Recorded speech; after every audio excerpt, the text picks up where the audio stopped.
Assalamualaikum warahmatullahi wabarakatuh.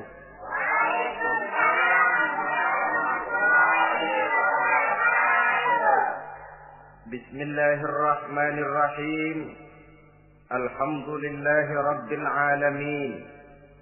Wassalatu wassalamu ala asyrafil anbiya'i wal mursalin, Sayyidina wa maulana Muhammadin wa ala alihi wa ashabihi al-mujahidin at-tahirin, amma ba'du. Bapak-bapak, ibu-ibu, saudara-saudara kaum muslimin rahimakumullah. Pada pertemuan terdahulu kita telah membicarakan bagaimana memilih jodoh menurut tuntunan agama Islam. Maka pada pertemuan kali ini pembicaraan akan kita tingkatkan kepada bagaimana membina mahligai rumah tangga bahagia dengan menitik beratkan pembicaraan kepada kewajiban bersama baik sebagai suami maupun sebagai istri. Banyak rumah tangga bahagia tercapai apa yang menjadi cita-cita dan tujuan. Tetapi tidak jarang rumah tangga yang tenggelam sebelum sampai ke pantai yang akan dituju. Pada saat-saat perkenalan seseorang dalam usahanya mencari jodoh, dia merasa bahwa pasangannya itulah yang akan memberikan kebahagiaan kepadanya. Hari-hari di mana terjadi pertemuan selalu menjanjikan dan menyanyikan keindahan. Bahkan sehari tak bertemu rasa seminggu, seminggu tidak bertemu rasa sebulan, sebulan tidak ketemu pingsan. Tidak ada tanda-tanda sesuatu itu akan menjemukan. Namun setelah memasuki kehidupan bahtera berumah tangga, baru beberapa bulan saja atau baru beberapa tahun saja, semua impian tadi sirna dan musnah. Bahagia yang disangka, sengsara yang datang menimpa. Keindahan yang diharap, malah kemalangan yang tumbuh. Hal ini disebabkan orang tidak meresapi hikmah daripada kehidupan berumah tangga, tidak menyadari tanggung jawab dan kewajiban yang akan berbuntut tidak timbulnya saling pengertian, dan pada akhirnya tidak akan tumbuh ketenangan di dalam rumah tangga itu. Bukankah kewajiban akan saling memberikan pengertian? Pengertian membawa ketenangan, dan ketenangan adalah tangga utama untuk mencapai rumah tangga bahagia. Oleh karena itu, kita mulai saja dengan kewajiban sebagai seorang suami di dalam memimpin rumah tangga bahagia ini. Yang pertama, kewajiban seorang suami ialah mempergauli istrinya dengan baik. Setiap suami, manakala selesai dia mengucapkan ijab dan qabul di hadapan tuan pengulu atau tuan qadhi, maka ia pun mengucapkan sighat ta'liq yang berisi perjanjian dari seorang suami bahwa ia akan mempergauli istrinya dengan baik, muasyarah bil ma'ruf menurut tuntunan syariat agama Islam. Walaupun janji itu pada zahirnya diucapkan di hadapan tuan pengulu, namun pada hakikatnya itu merupakan janji seorang muslim kepada Allah Subhanahu wa taala. Ini tidak lain karena nikah dalam pandangan Islam merupakan sesuatu yang sakral, merupakan sesuatu yang suci dan bagian daripada ibadah kepada Allah Subhanahu wa taala. Dalam surah An-Nisa ayat 19, Allah Subhanahu wa taala memberikan bimbingan. Ya ayyuhalladzina amanu la yahillu lakum an tarisun nisaa karha. Hai orang-orang yang beriman, tidak dibolehkan bagi kamu mengambil perempuan secara paksa. Dengan kata lain, pernikahan harus dilaksanakan atas dasar suka sama suka. Tidak ada pihak yang terpaksa dan tidak ada pula pihak yang dipaksa. Kita hidup tidak lagi di satu zaman seperti zamannya Siti Nurbaya. Walaupun barangkali cinta memang bisa timbul setelah pernikahan, tetapi akan lebih baik kalau sebelumnya telah diawali dengan saling kenal mengenal, saling memahami latar belakang masing-masing untuk memudahkan timbulnya saling pengertian. Wala ta'diluhunna litadhhabu bi ba'di ma ataitumuhunna illa an ya'tina bi fahishatin mubayyinah. Dan jangan kamu mempersulit mereka karena ingin mengambil kembali sebagian dari apa yang telah engkau berikan kepada mereka, kecuali apabila mereka telah nyata-nyata melakukan perbuatan-perbuatan yang keji. Wa ashiruhunna bil ma'ruf, dan pergaulilah istri-istrimu itu dengan baik. Fa in karihtumuhunna, kalau kamu merasa tidak suka kepadanya, bersabarlah. Fa asa an takrahu syai'an wa yaj'alallahu fihi khairan katsira, karena boleh jadi kamu tidak menyukai sesuatu, padahal Allah menjadikan di dalam sesuatu yang kamu tidak sukai itu kebaikan yang banyak bagimu. Ini merupakan tuntunan umum betapa seorang suami harus mempergauli istrinya dengan baik, mu'asyarah bil ma'ruf, menurut tuntunan syariat agama Islam. Karena bagaimanapun hak milik seorang suami terhadap istrinya adalah milkul manfaat, milik untuk mengambil manfaat, bukan milkul mutlak seperti seorang memelihara budak umpamanya, yang bisa dihitam putihkan, bisa dijungkir balikan, bisa diperlakukan sekehendaknya. Itu bertentangan dengan tuntunan agama kita. Adalah kewajiban seorang suami mempergauli istrinya dengan baik. Kemudian yang kedua, seorang suami harus menaruh perhatian, menjaga kehormatan, dan bila perlu turut membantu dan menolong pekerjaan istrinya. Menaruh perhatian sampai kepada hal-hal yang kecil, sehingga si istri merasa bahwa dia mendapat perhatian. Ada dia mengadu, ada tempat dia melarikan persoalan, ada tempat dia bercerita. Sejak dari tingkah laku, berpakaian, berperhiasan, make up, dan lain sebagainya. Karena tanpa ada perhatian dari seorang suami, biasanya istri akan menjadi malas, baik untuk bersolek, baik untuk membina dan mengatur rumah tangga, dan lain sebagainya. Apalagi tidak berat lidah untuk memuji perbuatan baik yang dilakukan istrinya, dan tidak mencela secara langsung perbuatan-perbuatan salah yang dilakukan oleh istrinya. Dia bisa menegur secara bijaksana dan dewasa. Saudara-saudara kaum muslimin, seorang sahabat bernama Salman Al-Farisi mempunyai adik perempuan yang kawin dengan Abi Dzar Al-Ghifari. Satu hari Salman datang menengoki adik perempuan ini di rumahnya. Dilihatnya adiknya, rambutnya acak-acakan, pakaiannya kumuh, pendeknya nggak enak dilihat. Salman memberikan nasihat, kau bersoleklah sedikit supaya suamimu betah di rumah. Kata istrinya, untuk siapa saya bersolek? Ya tentu untuk siapa lagi kalau bukan untuk suamimu. Kata adiknya, percuma saja, suami saya jarang di rumah. Kemana? Di masjid terus. Salman mengadukan hal ini kepada baginda Rasul. Lalu baginda Rasul mengatakan, inna likulli syai'in haqqun, segala sesuatu ada haknya. Allah ada haknya untuk disembah, istri pun mempunyai hak untuk dipenuhi. Melalaikan salah satu hak berarti melakukan kezaliman. Di sini kita melihat fungsi, karena kurangnya perhatian Abi Dzar Al-Ghifari terhadap istrinya akan mengakibatkan kemalasan si istri untuk mendandani dirinya sendiri. Dengan mendapat perhatian, apalagi tidak berat lidah, maka kegairahan dalam kehidupan berumah tangga rasa-rasanya akan sangat mudah terwujud. Kalau suaminya bersolek, kalau istrinya bersolek, kata suaminya, kau memang pandai milih warna. Walaupun barangkali warnanya norak betul. Tapi kalau pada saat itu seorang suami jujur, kan akan timbul pertengkaran.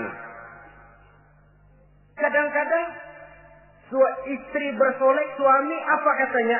Lu sih dandan mangga dandan sama. Ini kan sudah tidak menghargai, tidak menaruh perhatian. Udah dah, dandan nggak dandan sama, gue kenyang melihatnya. Saudara hadirin yang saya muliakan, tidak menaruh perhatian. Sehingga si istri merasa tidak diperhatikan. Nah kalau sudah tidak diperhatikan, lihat saja. Jangankan dalam contoh seperti berumah tangga, apa saja. Seorang anak kalau sudah tidak merasa diperhatikan oleh orang tuanya, dia akan sewenang-wenang. Begitu juga seorang pegawai kalau sudah tidak merasa diperhatikan oleh atasannya, semaunya kerja. Pun seorang istri, kalau dia merasa sudah tidak diperhatikan oleh suaminya, akibatnya dia akan dandan semaunya, dia akan ngurus rumah tangga semaunya, dia akan memasak masakan semaunya. Nah kalau sudah semaunya begini, alamat tidak akan ada keharmonisan di dalam kehidupan rumah tangga itu sendiri. Suami yang baik sangat menaruh perhatian kepada istrinya. Dari hal yang kecil sampai pun kepada yang sebesar-besarnya. Tapi tidak berarti nyeleneh. Apa itu nyeleneh? Menaruh perhatian bukan selalu mau ingin tahu. Jangan lantas suaminya yang beliin bedak, suaminya yang beliin. Itu nyeleneh namanya. Overacting. Terlalu berlebih-lebihan sampai kepada sesuatu yang tidak pada tempatnya. Di samping menaruh perhatian juga menjaga kehormatan. Dan bila ada waktu, dia turut membantu, menolong pekerjaan daripada istrinya. Bukankah seorang perempuan mau melakukan nikah dengan seorang laki-laki karena dia mendambakan hidup yang bahagia? Terus terang saja kan kadang-kadang istri kita ini lebih banyak borongan. Yang saya maksud borongan artinya ya sebagai istri ya dia, ya nyuci ya dia, ya masak ya dia, ya membersihkan rumah tangga ya dia. Istri borongan. Baiklah kalau barangkali memang kondisi ekonomi kita belum menunjang ke arah sana. Walaupun istri berkewajiban untuk taat kepada suami, tetapi adalah wajar suami pun tenggang rasa dan timbang-timbang. Rasulullah saja kadang-kadang dan tidak jarang menjahit bajunya sendiri, memperbaiki kasutnya sendiri. Artinya pada waktu yang terluang dan memang bisa dilakukan, jangan mengandalkan kepada istri. Dengan demikian istri merasa bahwa resiko membina rumah tangga adalah merupakan resiko bersama. Saudara-saudara, yang ketiga, seorang suami yang baik memperhatikan yaitu tidak mengeluarkan kata-kata yang kasar. Sebab apa? Perempuan adalah makhluk yang paling cepat tersinggung. Perasaannya sangat halus. Dan saya kira perempuan itu lebih sakit ditampar dengan bahasa daripada ditampar dengan tangan. Kalau ditampar dia dengan tangan, urusannya paling nangis 2-3 jam sudah sembuh. Tapi ditampar dia dengan kata-kata, ditampar dia dengan omongan, itu sangat menyakitkan hatinya. Seorang suami yang baik tidak mengeluarkan kata-kata yang menyinggung perasaan, kata-kata yang kasar. Dia pandai menggunakan kata-kata yang baik untuk menghidupkan rumah tangganya. Rasulullah seringkali memanggil Siti Aisyah itu dengan Humaira. Humaira dari kalimat ahmar yang kemerah-merahan. Sebab rupanya kulit Siti Aisyah itu kuning kemerah-merahan seperti tomat mengkel. Sehingga panggilannya Ta'ali ya Humaira, kemarilah wahai yang kemerah-merahan. Alangkah indahnya panggilan ini. Kadang-kadang kita mah jujur suami ini. Ketahuan istri bongkok, enak banget bongkok, sini loh.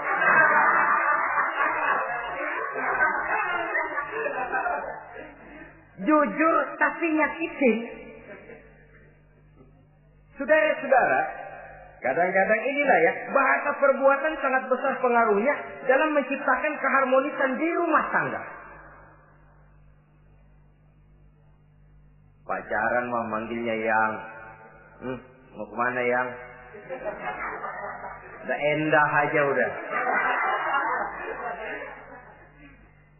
Begitu berumah tangga masih indah kakanda. Punya anak satu, bapaknya anak-anak. Punya anak dua, bapak lo. Sudah 3 anaknya, bapak hilang eluh manggilnya. Panggilan ini mengalami pergeseran. Nah begitu juga suami. Ketika pacaran bukan main. Ketika baru melakukan akad nikah sedang honeymoon bulan madu, asik betul. Kemana-mana selalu bersama. Kondangan selalu bersama, resepsi pergi bersama. Jalan bergandengan tangan, istri sedikit terpeleset, khawatir bukan main. Hati-hati yang.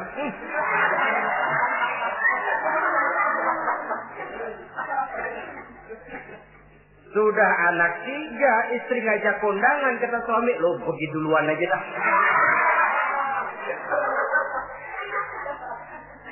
Pulang kondangan, istri laporan, bang saya terpeleset. Emang lu mau mampus?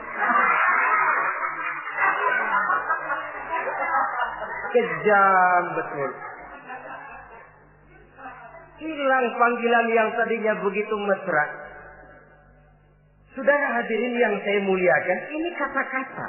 Kelihatannya kecil, sederhana, tapi sangat besar pengaruhnya dalam menciptakan rumah tangga yang bahagia ini. Oleh karena itu, soal isi hati kita, itu urusan gaib. Yang tahu cuma Allah. Orang lebih dahulu lihat penampilan. Dan dari penampilan ini, yang dinilai adalah kata-kata kita. Oleh karena itu, seorang suami yang baik, dia tidak mengeluarkan kata-kata yang menyinggung perasaan. Kalaupun dia marah betul, dia tidak mencaci maki secara langsung. Dia bisa menggunakan kata-kata kiasan.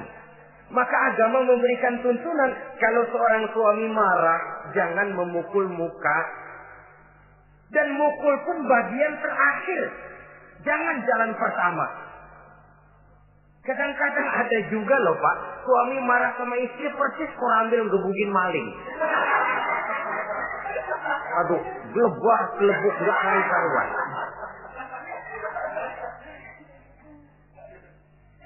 Jangan, kata agama, kalau kau memang ya melihat tingkah laku istrimu yang tidak enak, tegur dengan kata-kata. Lemah lembut. Lemah lembut tidak bisa, sedikit keras. Sedikit keras masih nekat, bentak. Bentak pun tidak bisa juga, pisah tempat tidur. Pisah tempat tidur masih tidak bisa juga, pukul. Jangan mukanya, bagian lain dari tubuh. Itu pun tujuannya bukan untuk menyakiti, tapi untuk mendidik. Saudara hadirin, misalnya istri tidak sholat, suami tampil, bu sholat. Mbok ya malu sama tetangga kalau nggak sholat. Dengan lemah lembut masih tidak kena. Besok kencengan dikit ngomongnya. Mari kan udah saya bilangin sholat 2 kali, belum mau juga. Oh sholat jadi. Mulai naik tensi omongan. Masih nekat. Begini saja. Saya dari kalem sampai bentak udah. Sekarang kamu nggak mau juga sholat, saya mulai nggak enak pikiran. Mulai ntar malam kamu tidur kamar depan, saya kamar belakang. Pisah tempat tidur. Kadang-kadang kan nggak kuat emosi kalau sudah marah sama istri, ngebludak kalau istri diusir, udah pulang ke rumah monyangmu.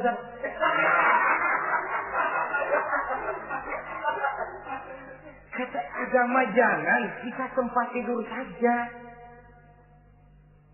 Sudah, kamu tidur kamar depan, saya kamar belakang. Bisa tempat tidur. Kenapa? Nanti malam kalau hujan turun, pikiran berubah, berasa perlu, tinggal pindah kamar. Secara psikologis, saudara-saudara. Jadi melalui processing. Oleh sebab itu, kata-kata sangat besar pengaruhnya di dalam membina kehidupan berumah tangga. Seorang suami yang baik tidak mengeluarkan kata-kata yang bisa menyinggung istrinya. Sebaliknya, istri pun demikian. Tidak mengeluarkan kata-kata yang bisa menyinggung perasaan suaminya. Sebab lebih dosa besar kata-kata suami istri yang menyinggung suaminya, walaupun sama dosanya ya. Tapi lebih besar ketersinggungan seorang suami ketimbang seorang istri ini. Namun agama memberikan tuntunan, suami lebih dahulu yang diajarkan. Jangan mengeluarkan kata-kata yang bisa menyinggung perasaan. Baik itu menyangkut dandanan istri, caranya pakaian, caranya jalan, ataupun masakannya. Masakannya sekalipun tidak kita sukai, ya ndak usah. Misalnya sayur keasinan, begitu dicobain menteleng mata pelatat, melotot keasinan. Ndak usah lantas tolak pinggang, lu masak melotot ya. Ndak usah. Saudara hadirin yang saya muliakan, jadi itu dari segi masakan. Dari segi pakaian, umpamanya istri kita berpakaian tidak sesuai dengan tuntunan agama, cukup kita bisa berkata, pakaianmu sebenarnya bagus, motifnya, potongannya, kainnya, cuma mbok kok kelihatannya kok potongan badanmu kok kelihatan betul dengan terbungkus pakaian seperti itu. Alangkah lebih baiknya, nah dengan demikian istri nggak terlalu tersinggung daripada sudah dandan bagus-bagus. Lalu istri suami ngobrol kata yang gak enak. Bagus lo kayak nangka dikerosokin.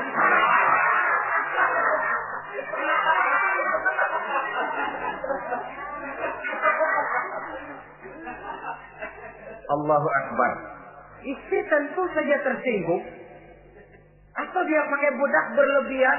Ya tentu dia pun begitu karena ingin ada kebanggaan. Suami jalan dengan dia merasa bangga. Tapi over. Bedaknya berlebihan, lipstiknya berlebihan. Suami usil, begitu mau berangkat kondangan, istrinya keluar nanya, mau main topeng monyet di mana?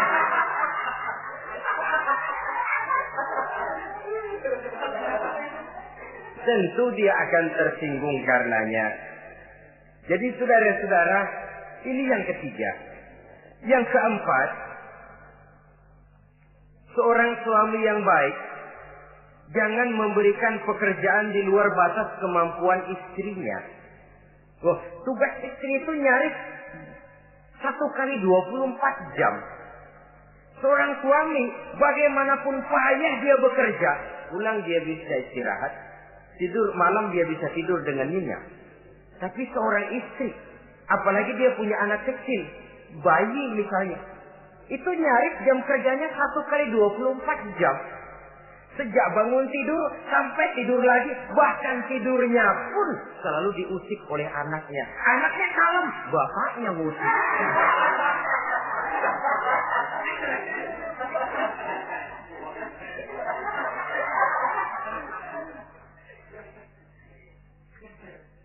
Jadi jangan memberikan pekerjaan di luar batas kemampuan.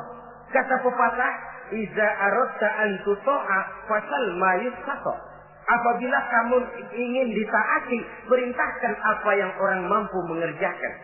Jadi kalau kita memerintahkan seseorang untuk melaksanakan sesuatu yang dia jelas tidak mampu, itu artinya sama dengan kita tidak ingin ditaati oleh orang itu. Bukan dia tidak mau taat, jenis pekerjaan yang kita berikan di luar batas kemampuannya. Nah kalau sudah begitu, tentu saja lalu ketaatan akan menurun jadinya. Tadi sudah saya katakan, kadang-kadang istri kita ini istri borongan. Dalam arti, ya dia masak, ya dia nyuci, ya dia ngepel, ya dia ngejemur, ya dia ngetriska. Borongan. Terlalu berat tugasnya.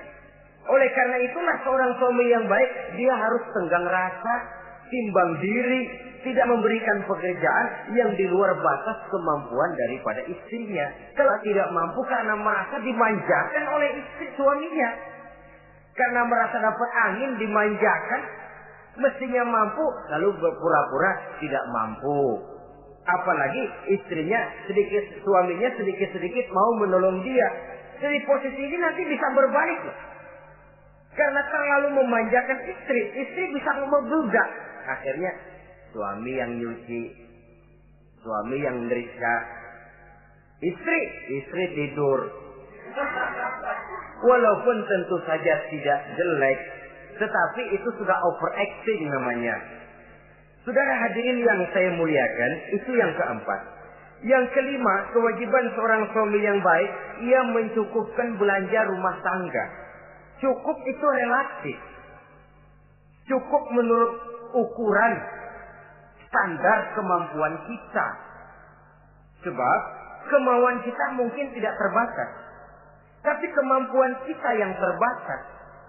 Kalau kemampuan ini bisa kita ukur dengan kemampuan, insya Allah kita cukup. Dan pernah saya katakan, orang kaya adalah orang yang hidupnya paling cukup. Salah kalau kita berkata orang kaya itu yang rumahnya gedung bertingkat.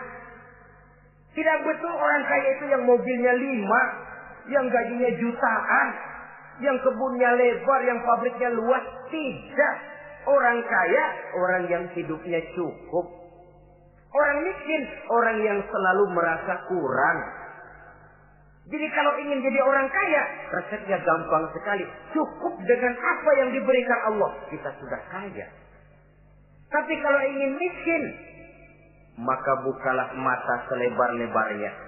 Bagaimanapun banyak nikmat Allah diberikan kepada kita, tidak pernah ada rasa cukupnya. Dikala itu akan tertanam sifat kemiskinan dalam diri. Maka ukuran cukup ini yang relatif. Jadi kalau kita memang ekonomi menengah ke bawah, jangan ingin cukup seperti halnya ekonomi menengah ke atas.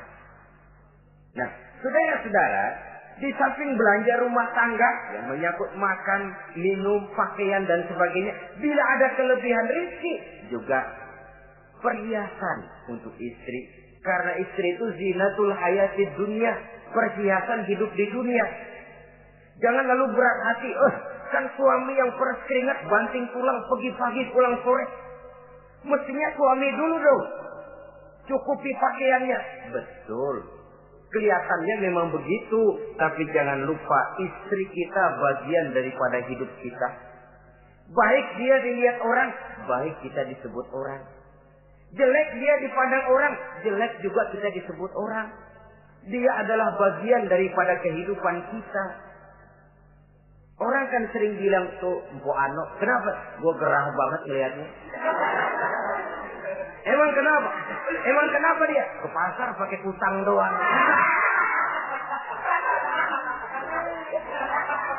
Kata temennya, terang aja dia kan binnya si Meun itu. Si Meun yang nggak tahu apa-apa ikut kesebut-sebut. Istri adalah bagian daripada kehidupan kita. Zolim seorang suami, mentang-mentang dia merasa dia yang cari duit, lalu buat dirinya dia beli pakaian yang mahal-mahal. Istrinya cuma nggak karung doang dipakai. Istri adalah bagian daripada hidup kita. Baik dia dilihat orang, baik kita disebut orang. Jelek dia dilihat orang, akan jelek juga kita jadi pembicaraan orang. Ini tidak lain karena dia merupakan perhiasan bagi suami dan bagian daripada kehidupan seorang suami.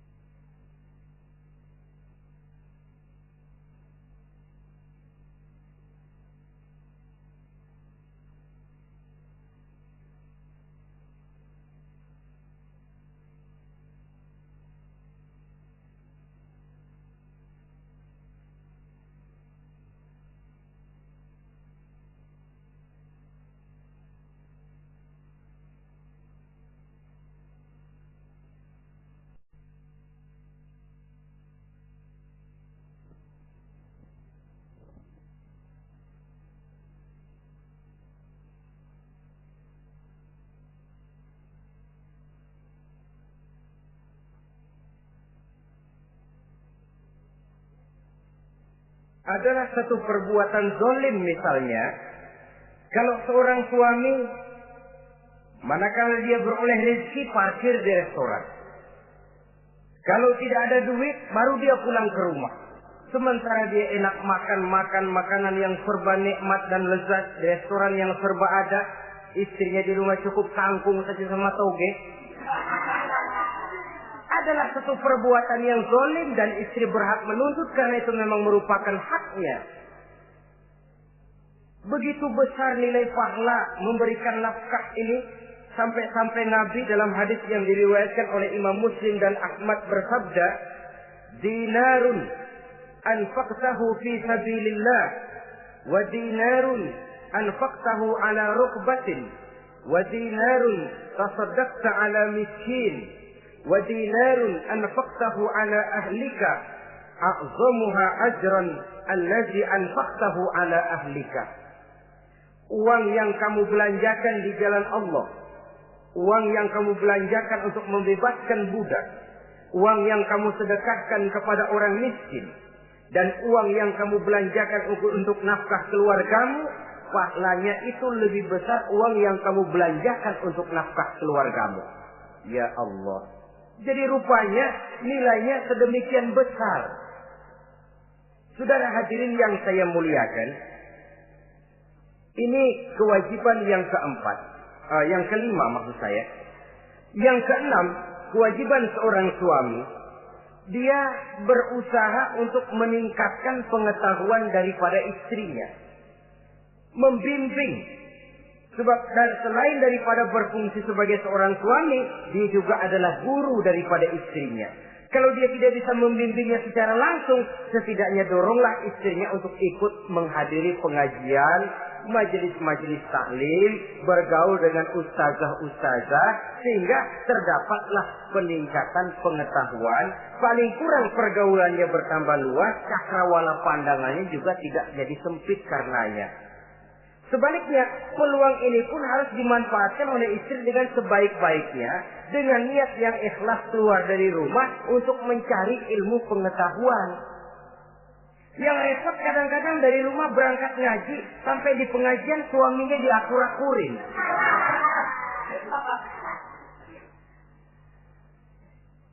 Atau tetangganya jadi bahan gunjingan. Ngajinya cuma setengah jam, ngomongin orangnya sejam setengah. Ini malaikat bingung, kacau amat ya orang itu. Ini yang kadang-kadang menimbulkan hal-hal yang negatif. Padahal keluarnya dari majelis taklim, keluarnya dari pengajian. Tapi kalau di pengajian yang dilihat adalah gelang temennya, anting temennya, rantai temennya, lalu walaupun nggak tahu belaga, tahu baru dapat berita burung, katanya si Ano, oh iya anu.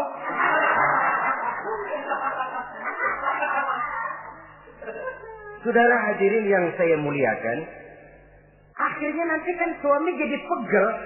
Lu kok disuruh ngaji bukan mikir bener, pulang malah gua digonggong-gonggong minta gelang, bagaimana? Rupanya tidak memanfaatkan peluang yang diberikan itu seperti yang seharusnya.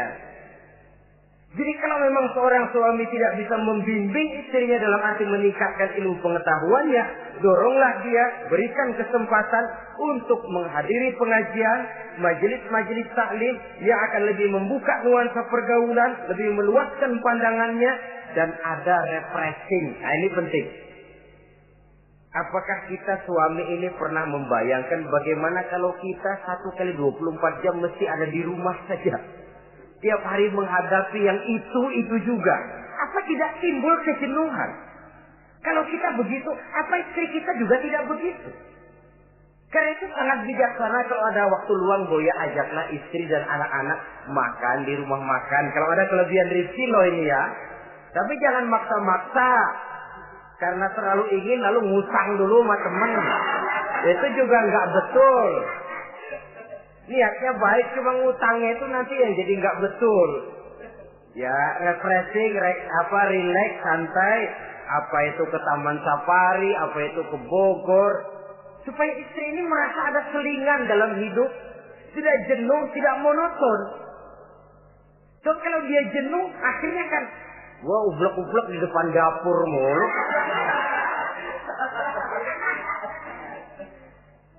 Saudara hadirin yang saya muliakan, kejenuhan ini pada suatu saat kan akan meledak.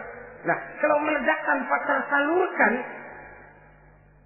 dia akhirnya akan mencari saluran sendiri. Iya kalau positif, kalau negatif, inna lillahi wa inna ilaihi raji'un jadinya. Oleh karena itu, seorang suami yang baik berkewajiban meningkatkan pengetahuan istrinya. Sebab boleh jadi istri tidak melaksanakan kewajiban karena tidak tahunya. Dan kalau istri nggak tahu, jangan digoblok-gobloki. Mestinya dibimbing, diberikan kesempatan ngaji. Kamu sih disuruh gini aja kok nggak bisa, emang goblok aku nih. Memang bukan dibimbing malah digoblok-goblok. Lalu istri kan apa ya? Bahasa Prancisnya nelongso. Apa nelongso? Narik diri. Apa katanya? Gue tahu lu goblok, lu ngapa kawin sama gue? Nah.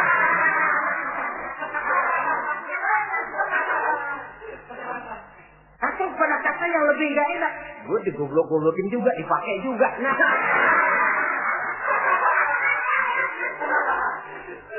Kan lebih nggak enak lagi tuh. Jadi saudara-saudara, hal-hal yang memerlukan kesabaran ini memang menuntut kedewasaan dari seorang suami. Dia kalau baru 1-2 bulan berumah tangga, segalanya masih menjanjikan dan menyanyikan keindahan. Tapi makin hari kita bergaul di rumah tangga, kita makin tahu karakter, mental, watak daripada istri. Kekurangannya mulai kelihatan, keburukan wataknya mulai nampak. Dikala itulah kita sebagai suami harus dewasa, sabar, membimbing mereka. Kalau waktu 2-3 bulan pertama di rumah tangga namanya honeymoon, segalanya indah. Mana ada kekurangan? Masa keasinan, lezat. Nasi kekerasan, asyik. Segalanya nggak pernah salah, selalu betul. Suami, istri masak keasinan. Lihat si suami melotot makan, nanya, "Bang, sayur keasinan?" Enggak. Soal keasinan bagus. Keasinan masih bagus. Kenapa? Udah endah aja. Tapi mampukah ini bertahan? Ini yang jadi masalah, mempertahankan suasana kebaruan itu. Saudara hadirin yang saya muliakan, yang ketujuh, kewajiban suami ini, suami yang baik memberi kesempatan kepada istri untuk nengok, bersilaturahmi dengan orang tuanya, kerabatnya, atau tetangganya. Walaupun nanti ya, istri tidak boleh menggunakan ini secara salah. Karena apa? Karena orang tua dan mertua itu cuma istilah. Hakikatnya ya sama, ya mertua ya orang tua. Ya apalagi orang tua. Itu cuma satu istilah. Perbedaan istilah tidak harus menyebabkan kita berbeda sikap. Jangan kalau mertua yang datang, suami curiga. Kalau istri didorong-dorong. Begitu tuh, datang. Babelu katanya. Lalu belum apa-apa sudah berusaha biasa babelu. Biasa katanya. Nah, biasa ini sudah gak enak tuh. Biasa datang bawa jeruk, pulang minjem duit. Allahu Akbar. Ini kan sudah menanamkan rasa gak enak. Malah akan lebih baik kalau mertua yang datang, suami menyambut lebih dahulu. Tidak akan nampak kecintaannya. Tidak lagi membedakan antara mertua dengan orang tua karena cuma sekedar istilah. Memberikan kesempatan. Dan seorang istri pun, walaupun akan ke rumah orang tuanya sendiri, izin suami itu wajib. Jangan merasa, saya kan mau ke rumah orang tua sendiri. Kepada orang tua kan ibadah, wajib, betul. Tapi setelah punya suami, ranking pertama suami. Bukankah saudara pernah dengar satu riwayat, seorang sahabat akan pergi jihad di jalan Allah, perang membela agama. Ketika akan berangkat, dia pesan sama istrinya, "Aku mau perang membela agama. Aku pesan, kalau aku belum pulang ke rumah, kau jangan keluar rumah." "Baik bang." Berangkatlah si suami dengan iringan doa istrinya. Nah, ini istri yang baik ya. Suami pergi kantor, istri doa. Di situ letak kerjasama. Suami buka warung, istri sembahyang duha. Di situ letak kerjasama. "Ya Allah," kata istri dalam doanya itu, "mudahkan rezeki suami saya. Kalau memang rezekinya masih di langit, turunin ya Allah. Kalau masih terpendam di perut bumi, keluarkan ya Allah. Kalau masih jauh, dekatkan ya Allah. Ikhlas melepas suami dengan iringan doa. Suami pun berusaha lulapan terasa jalannya. Tapi kalau dari berangkat keluar rumah sudah dilepas oleh bemo. Tahu bemo? Moyo. Itu suami berangkat juga hatinya sudah kusut. Sudah tidak dilepas dengan doa. Lalu istri juga barangkali suaminya berangkat ngedumel. Ya, jangan dikasih rezeki dah Tuhan, tadi dikasih rezeki gak kawin lagi. Nah.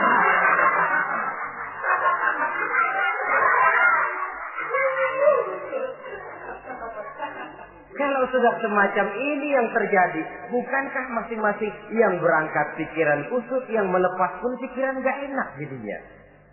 Di situ letak kerjasama. Saudara hadirin, setelah suaminya ini pergi, datang utusan dari orang tua si istri tadi. Assalamualaikum Bu. Waalaikumsalam. Ada apa? Orang tua ibu sakit keras, ibu diminta datang. Ya Allah, suami saya baru saja berangkat. Istri suami saya bilang kalau dia belum pulang perang, saya nggak boleh keluar dari rumah.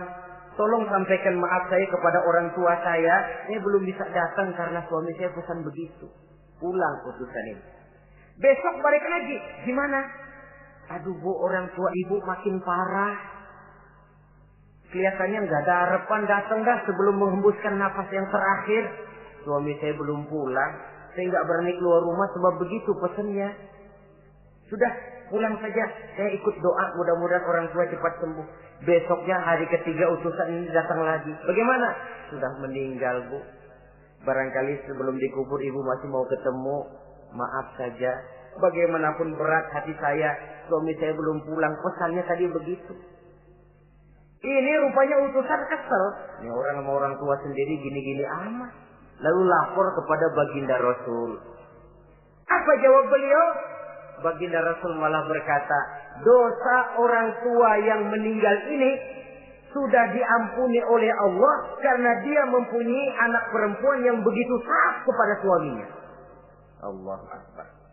Jadi ketaatannya kepada suaminya ini diberikan satu ganjaran oleh Allah mengampuni dosa orang tuanya yang sudah meninggal ini.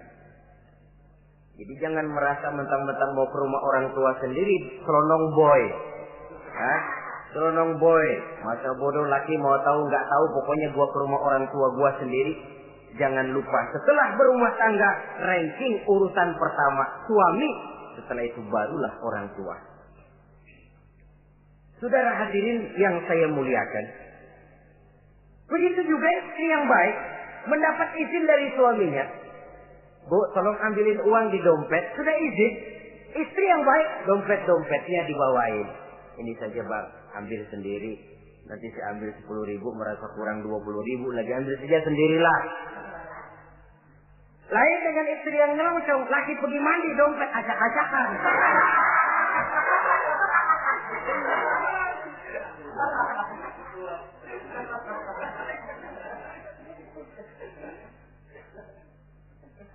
Saudara hadirin yang saya muliakan, baik silaturahmi itu kepada orang tua atau kerabat, famili, andai tolan, keluarga lain, ataupun tetangga.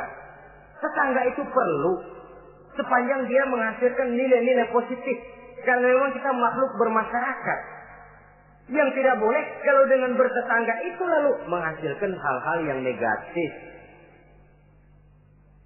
Saudara hadirin, yang kedelapan, seorang suami yang baik wajib bersikap lapang dada dan sabar menghadapi kekurangan-kekurangan yang ada pada istrinya.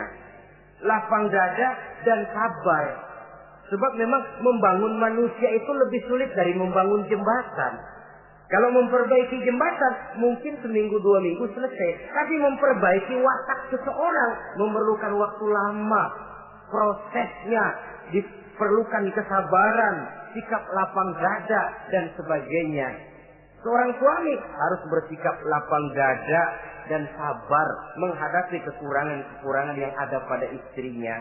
Dan kekurangan-kekurangan itu tidak lalu dia ceritakan kepada yang lain. Kan ada toh kadang-kadang Suami kalau ngobrol sama temennya, kekurangan istrinya jadi topik diskusi. Bini gue payah banget dah. Lu nggak ada yang nanya, istrinya dipayahin di mana-mana. Kayaknya nggak malu. Mengorek aib sendiri kan menepuk air di dulang, toh itu artinya. Kalau aib istri kita ceritakan di mana-mana, bukankah artinya kita juga menceritakan aib kita sendiri? Karena istri bagian daripada kehidupan kita. Sebagaimanapun seorang istri tidak wajar menceritakan aib dan kekurangan suaminya di mana-mana. Malah dia harus menutupi. Malah kelemahan-kelemahan dan kekurangan suaminya harus dia jaga. Dia tetap bangga. Di mata saya, suami saya adalah Arjuna yang tidak punya kekurangan apa-apa. Kalaupun orang bawakan berita, tidak betul itu. Walaupun hatinya panas, tapi dia masih bisa menunjukkan wajah yang sejuk, senyum dalam hati yang panas. Sebab saudara-saudara, apabila kita tidak punya filter, ini kadang-kadang kita mau tenang, kita bisa dibakar oleh yang lain. Tapi kalau ada filter, kita bisa menyaring, boya masa iya.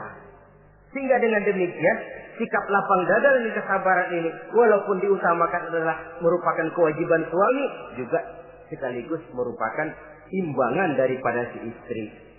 Nah, kemudian yang ke-9, seorang suami wajib berpenampilan bersih dan rapi di hadapan istrinya. Sehingga tanpa anggun. Anggun ini lalu menimbulkan wibawa. Nah, dari wibawa lahir rasa hormat. Tapi kalau suami di depan istrinya kelihatan butut, rebek, jelek, belek,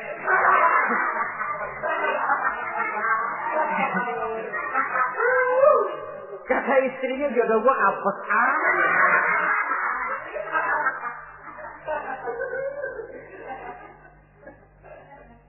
tidak akan timbul kewibawaan. Nah, kalau sudah tidak timbul wibawa, ya bagaimana si istri itu akan merasa dia wajib taat kepada suami. Saudara hadirin yang saya muliakan, jadi ternyata penampilan bukan cuma kewajiban istri, seorang suami juga harus mengimbangi itu.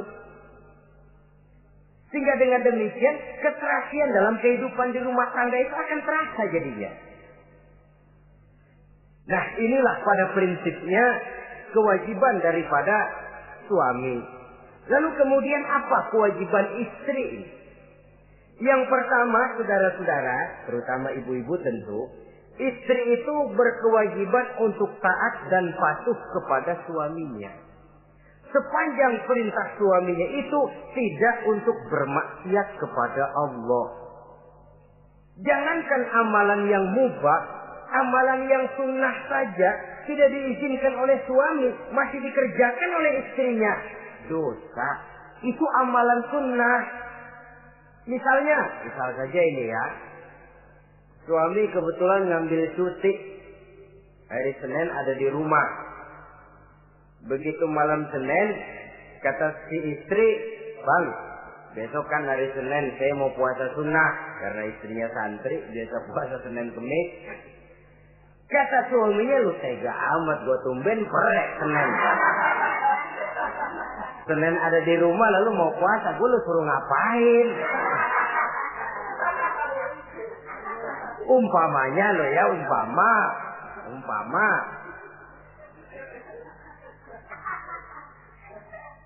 Lalu tanpa izin si suami, istri puasa juga, puasa sunnah. Bukan saja tidak mendapat pahala, malah dosa hukumnya. Ini amalan sunnah. Apalagi timbang pergi arisan. Apalagi timbang pergi tetangga. Amalan sunnah tidak mendapat izin daripada si suami, dosa untuk dikerjakan. Dengan pertimbangan tadi, ya tumben cuti hari Senin. Istri dadakan puasa, lah suami nganggur total.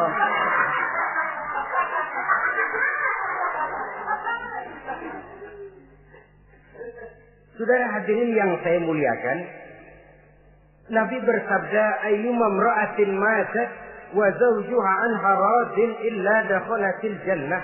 apabila seorang istri, seorang perempuan meninggal dunia, suaminya ridho kepadanya, maka perempuan itu pasti masuk surga.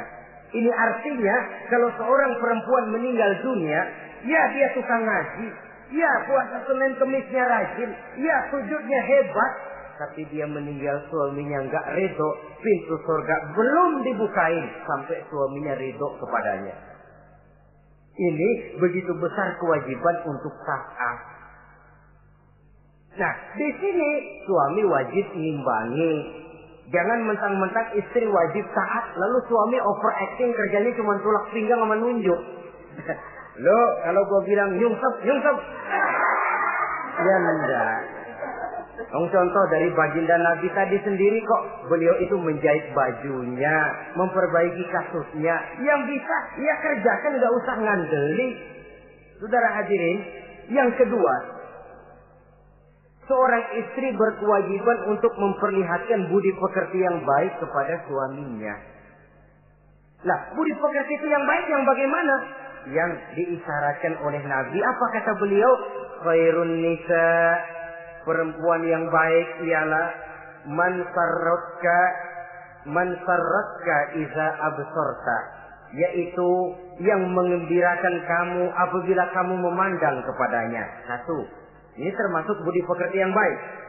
Apabila dipandang oleh suaminya, dia pandai menyenangkan, menggembirakan hati suaminya.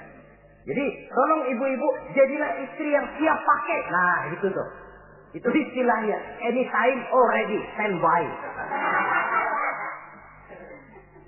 Ya. Apabila dipandang, dia sanggup menggembirakan hati suaminya. Suami pulang dari pasar dagang rugi, istrinya tampil. Itulah bang, romantikanya dagang. Mboya sekali-sekali rugi, apa mboya selalu untung? Gelombang laut saja pasang surut. Lah, suami kan merasa ada air penyejuk. Ini termasuk menggembirakan. Jangan suami sudah pulang dari pasar rugi, mikul panjang, ngos-ngosan sampai rumah istri kehama. Lasar lu laki goblok. Dagang pakai rugi. Ini kan suami sudah di pasar rugi, sampai rumah digoblok-goblokin. Nah itu nanti ya efeknya, suami itu kalau sudah istri nggak menyenangkan hatinya di rumah, si suami itu kena penyakit yang istilah sekarang ini penyakit broken home. Nah penyakit nggak betah di rumah. Mestinya dia kumpul di rumah, landada akan di pos ansik ya kongkok. Sampai subuh lagi, sampai subuh. Sampai subuh. Saudara hadirin yang saya muliakan, pandai menggembirakan, menjadi penghibur. Usaha suami gagal, dagangnya rugi, gairahnya bekerja menurun. Di saat itu istri tampil jadi pengimbang yang baik. Sehingga dengan demikian istri suami lalu merasa ada sedikit air penyejuk. Apabila dipandang, dia pandai menyenangkan hati suaminya. Bagus kalau seorang istri pada saat ada suaminya di rumah dia berdandan, dan suaminya tidak ada di rumah dia apa adanya. Dan keliru besar, sebab dandannya seorang istri dengan niat untuk menyenangkan hati suaminya merupakan ibadah. Saudara hadirin, ciri yang kedua dari budi pekerti yang baik seorang istri itu apa? Wa tuti'aka iza amarta.